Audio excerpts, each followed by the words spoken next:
പ്രിയദർശിനി സൗജന്യ യാത്രാ പദ്ധതിയുമായി ബന്ധപ്പെട്ട വിവാദ പരാമർശവുമായി ഗതാഗത മന്ത്രി സി.പി. ജോൺ.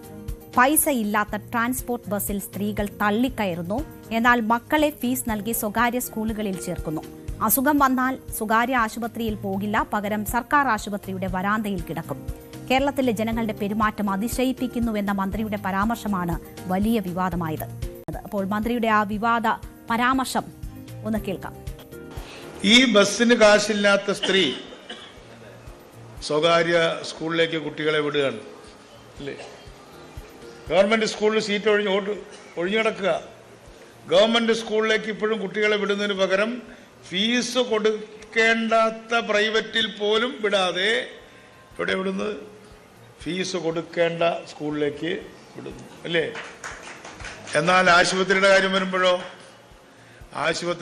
വരുമ്പോൾ ഇതേ സ്ത്രീ തൻ്റെ അച്ഛനെയും ഭർത്താവിനെയും കൊണ്ട് വരാന്തയിൽ കിടക്കുകയാണ് ഗവൺമെന്റ് ആശുപത്രി അല്ലേ? ഈ മൂന്ന് കാര്യങ്ങൾ, പൊതുജനാരോഗ്യം, പൊതുഗതാഗതം, പൊതുവിദ്യാഭ്യാസം, ഈ മൂന്ന് കാര്യങ്ങളിൽ ഞാൻ ട്രേഡ് യൂണിയൻ ലീഡേഴ്സുകളോട് പറയുകയാണ്, കേരളത്തിലെ ജനങ്ങളുടെ ബിഹേവിയർ, അവരുടെ പെരുമാറ്റം എന്നെ അതിശയിപ്പിക്കുകയാണ്. ബസ് വന്നാൽ കാശ് കുറഞ്ഞ ട്രാൻസ്പോർട്ടിൽ തള്ളിക്കയറും. എന്നാൽ തൊട്ടപ്പുറത്ത് കുട്ടിയെ ചേർക്കുന്നത് ഫീസ് കൊടുക്കുന്ന സ്കൂളിലാണ്.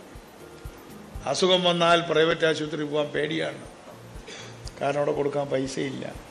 പക്ഷേ പ്രിയദർശിനി വന്നപ്പോൾ നിങ്ങളുടെ ബസ് വിട്ട് മറ്റ് പ്രിയദർശിനി കാത്തു നിന്ന് തിരക്കി ആളുകൾ പോകുന്നതിൻ്റെ കാരണം നിങ്ങളോടുള്ള വിരോധം കൊണ്ടോ എന്നോടുള്ള സ്നേഹം കൊണ്ടോ അല്ല, മറിച്ച് നമ്മുടെ നാട്ടിലെ കുടുംബിനികൾക്ക് കയ്യിൽ കാശില്ലാത്തത് കൊണ്ടാണ് എന്ന യാഥാർത്ഥ്യമാണ് ഞങ്ങൾ പഠിക്കുന്നത്.